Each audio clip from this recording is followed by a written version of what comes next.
அனைவருக்கும் வணக்கம். Election committee பறக்கும் படைக்கு இன்று பாராட்டு தொகுப்பு பற்றி பேச போகிறோம். அதுவாக இன்னொரு தொகுப்பு வந்து அரசியல் தலைவர்களுக்கு பாராட்டு தொகுப்பு நிகழ்ச்சி. இன்றைக்கி முழுசாக கட் பண்ணாமல் பாருங்கள். முழுசாக பார்த்தா தான் உங்களுக்கு தெரியும் இந்த பாராட்டு விழா எப்படின்ட்டு. பறக்கும் படையினர் பார்த்திங்கன்னா பொதுமக்கள் அந்தந்த ஊர்களுக்கு சென்று அந்தந்த சந்தில் வந்து பார்த்திங்கன்னா பறந்து அவங்க வியாபாரத்துக்கு கொண்டு வர பணத்தையும், அதாவது காய்கறி விற்று கொண்டு வர பணத்தையும், மாடுகள் விற்பனை செய்த பணத்தையும் பறிமுதல் பண்ணுறாங்க.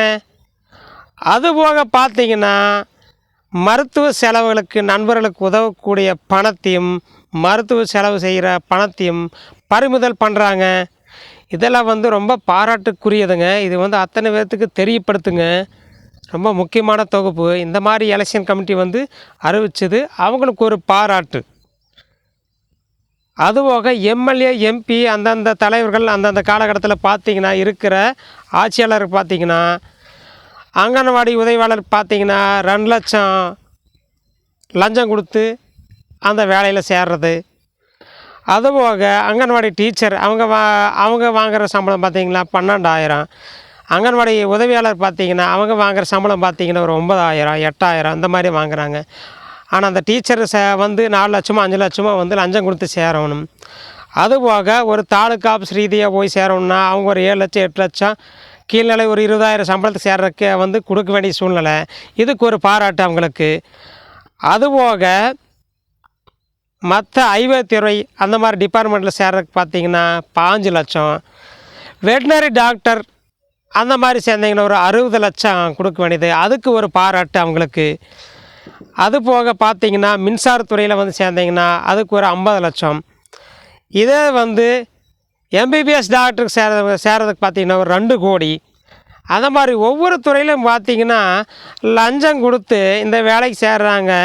அது எம்பி எம்எல்ஏ அந்த ஆட்சித்தலைவரெல்லாம் இருக்கிறாங்க பார்த்திங்களா, அவங்களுக்கு பாராட்டுங்க. இத்தனை சாதனை பண்ணுறாங்க இல்லைங்களா, இது நீங்கள் பொதுமக்கள் அத்தனை பேர் பாராட்டணும். மானக்கெட்ட ஜென்மமாக இல்லை. எலெக்ஷன் கமிஷன் யார் பணத்தை பிடிக்கிறாங்க? பார்த்திங்கன்னா பணத்தை அத்தனையும் வந்து எலெக்ஷன் டேட் அறிவிக்காதுக்கு முன்னாடியே வந்து 20 நாளுக்கு முன்னாடியே வந்து பணம் வந்து சேர்ந்துருச்சு. இது அவங்களே வந்து பேசிக்கிறாங்க. பொதுமக்கள் பணத்தை பிடிச்சி நான் அங்கே பிடிச்சிட்டேன் இங்கே பிடிச்சிட்டேன் அப்படின்னு சொல்கிறாங்களே, கொஞ்சமாவது அறிவு இருக்குதா? அவங்க வந்து ஏற்கனவே சேர்த்திட்டாங்க. அது அங்கங்கே வந்து சேர்ந்துரு. பொதுமக்களுக்கு இடைஞ்சொல்லர் ஆகிற மாதிரி ஒரு மருத்துவ செலவு பண்ண முடியல, ஒரு வியாபாரம் பண்ண முடியல, புலம்புறாங்க. எப்படி ஐயா நான் கொண்டு போகிறது, இந்த மாடு கொண்டை விற்கணுமே, மாடு வாங்கணுமே, காசு கொண்டு போகணுமே, பிடிக்கிறாங்கன்னு சொல்லி பயந்துட்டு இருக்கிறாங்க பொதுமக்கள். ஓட்டே போடாமல் இருக்கோம், நம்ம ஓட்டு போடாமல் போகாமே இருந்துக்கலான்னு சொல்லி தோணுது அத்தனை பேர்த்துக்குமே. எந்த பணத்தை பிடிக்கிறீங்க?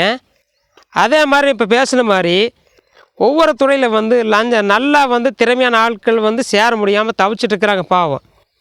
நல்ல டேலண்டான பசங்களும் இருக்கிறாங்க. அவங்களையே தேர்ந்தெடுக்கிறதில்ல. எவனவா காசு கொடுக்குறவனோ லஞ்சம் கொடுக்குறவனோ அதை வாங்கிட்டு வந்து நீங்கள் வேலை தர்றீங்க. வெக்கமா இல்லை உங்களுக்கு?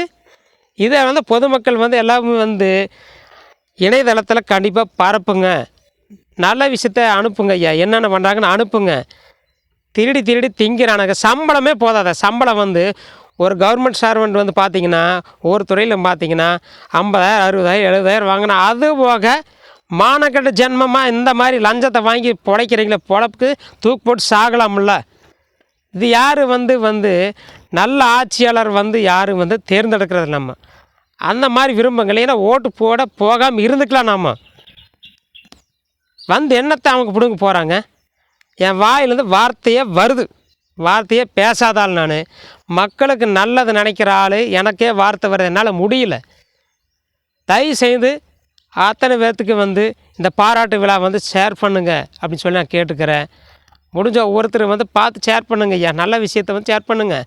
பாராட்டு விழான்னு சொல்லி அத்தனை பேர் அனுப்புங்க. நன்றி உறவுகளே. அடுத்த தொகுப்பில் சந்திக்கலாம்.